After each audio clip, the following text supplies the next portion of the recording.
आधार पर मॉनिटर करने में कठिनाई भी होती है, लेकिन उनका विचारण भी तेजी से हो, उसके लिए कई प्रयास किए गए हैं। उसमें सबसे बड़ा जो समीक्षा के बाद जो कारण आया वो ये था कि कांडों की संख्या बहुत ज़्यादा है।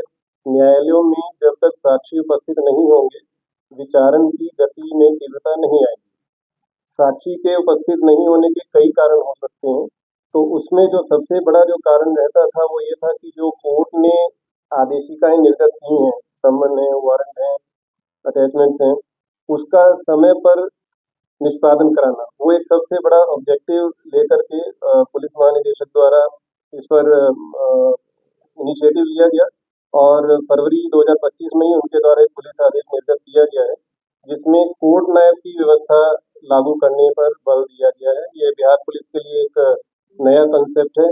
इसके पहले सीबीआई और दिल्ली पुलिस में ये कंसेप्ट पर काम होता रहा है।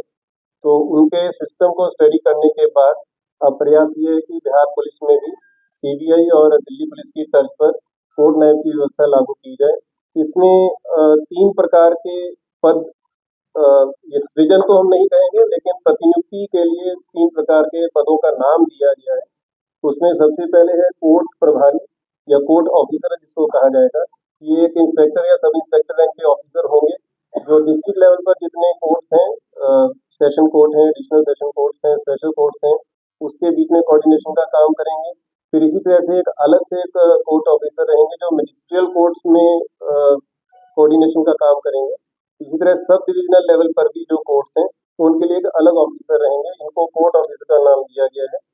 इसके अतिरिक्त कोर्ट नायब की व्यवस्था लाई गई है।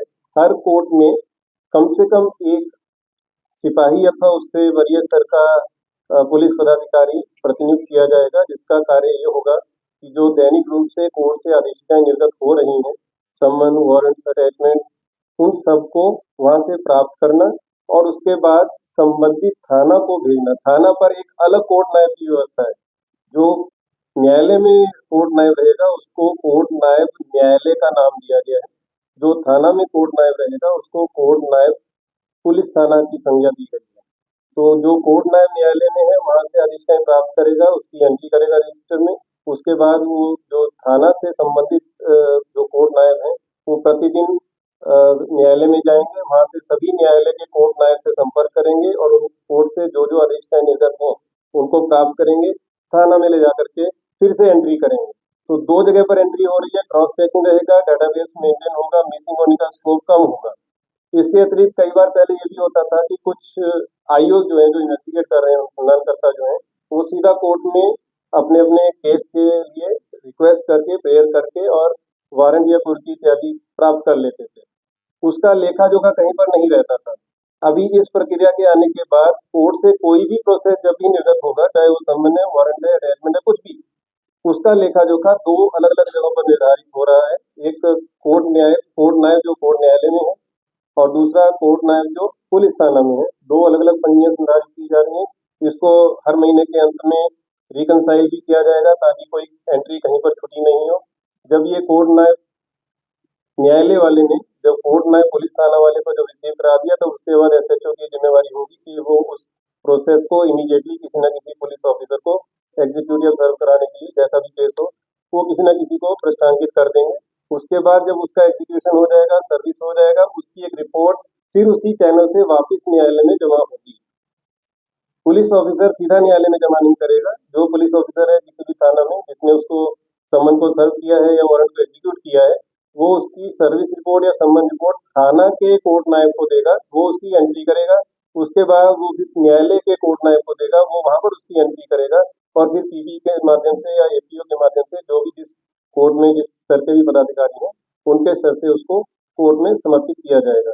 ये पूरी प्रक्रिया में मंथली रिकनसाइल का सिस्टम भी रखा गया है ताकि किसी भी लेवल से कोई भी जो प्रोसेस कोर्ट से निर्गत हुआ है उसमें कोई त्रुटि नहीं रहे, कोई मिसमैच नहीं रहे। इसका एक प्रभाव हमें देखने को मिला पटना जिला में ही। 2000 इसको पहले पायलट प्रोजेक्ट के रूप में चलाया गया था, फॉर्मल पुलिस ऑर्डर में लाने के पहले। तो पटना में जब इस सिस्टम को हम लोगों ने ट्राई करने का प्रयास किया तो 2024 में 2023 के मुकाबले में लगभग 3 गुना साक्षियों को कोर्ट में प्रस्तुत किया जा सका। इस मॉनिटरिंग के कारण, क्योंकि जब हम साक्षी को कोर्ट में उपस्थापित कर देंगे तो ट्रायल की प्रक्रिया ऑटोमेटिकली ही तेजी से बढ़नी शुरू हो जाएगी। तो अभी इस पायलट प्रोजेक्ट को पूरे राज्य स्तर पर लाने का प्रयास किया गया पुलिस महानिदेशक के इनिशिएटिव से, और इसमें सभी पुलिस थानों पर, कोर्ट नायब के पास, और इसी तरह जो डिस्ट्रिक्ट लेवल पर एक प्रोसिक्यूशन सेल खुला हुआ है, वहां पर भी एक पंजी का संधारण होगा, जिससे मंथली जो डाटा है वो सारा रिकंसाइल होता रहे और इसमें किसी भी प्रकार के मिसमैच की कोई गुंजाइश नहीं है।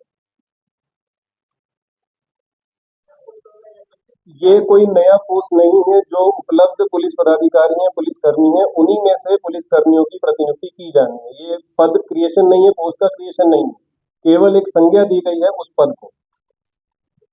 पहले से भी कार्यरत रहे हैं पुलिस पदाधिकारी और कर्मी जो इस प्रोसेस को करते थे, लेकिन सिस्टमेटाइज नहीं था।